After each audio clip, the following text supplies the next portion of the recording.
Hi everyone, my name is Lauren Oswald and I am presenting on Radically Open Dialectical Behavior Therapy, Increasing Flexible Mind to Live a Fuller Life. My interest in RODBT came from my internship site.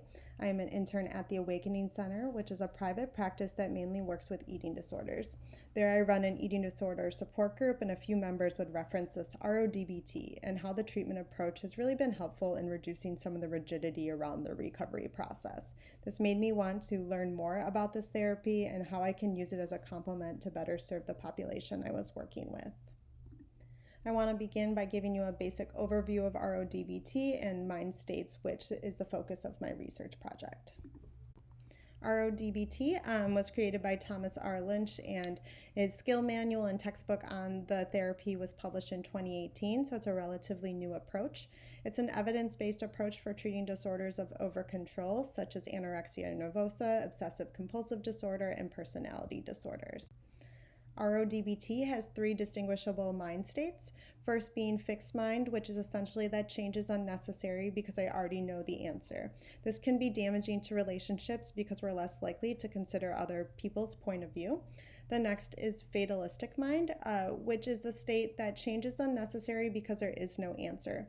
And this can really involve shutting down and sustaining goal-directed behavior, which is not helpful in the recovery process. The last mind state is flexible mind, which is a synthesis between fixed and fatalistic mind. It's comparable to mindfulness and mindful living. And in RODBT, it involves self-inquiry, awareness, and is the essence of radical openness. An individual who can experience flexible mind more may be able to reduce the desire to control unwanted emotions and outcomes. The purpose of my project is to explore the impact of an RODBT skills group on people with overcontrolled personality types to experience flexible mind and therefore live a fuller life.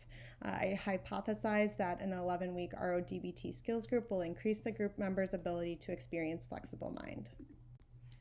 My population are adults with overcontrolled personality types who are participating in the RODBT group at the Awakening Center. Participants were screened to determine if they meet criteria for overcontrolled personality types, as well as be a good fit for the group. The sample size is 3. The sample was originally larger, but we did have some group members leave the group once the group moved to a Zoom platform. The intervention is a questionnaire that I created that is given during the first and last group session.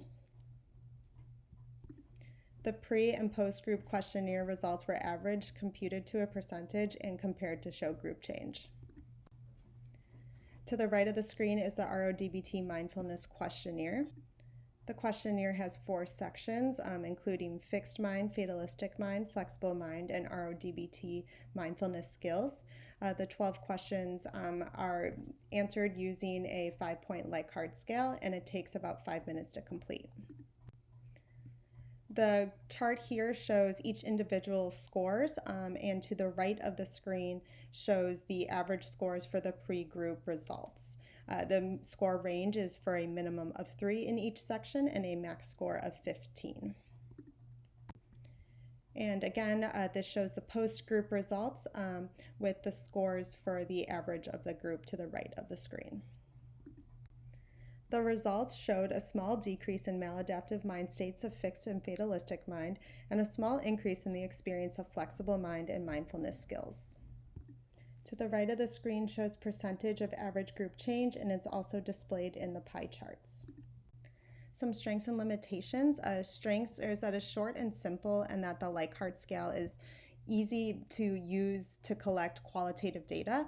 Some of the limitations was that it was a small sample size and I had no control group.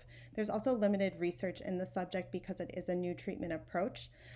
Also, there's a lot of external factors here that can influence results, such as the group moving to Zoom, some members dropping out, and the stress just from the environment of COVID-19. Some recommendations include using a larger sample size and reducing external variables to increase the validity of the study. I also hope to see continued research in RODBT and its benefit to the profession. Thank you for joining me, and I look forward to your questions and feedback.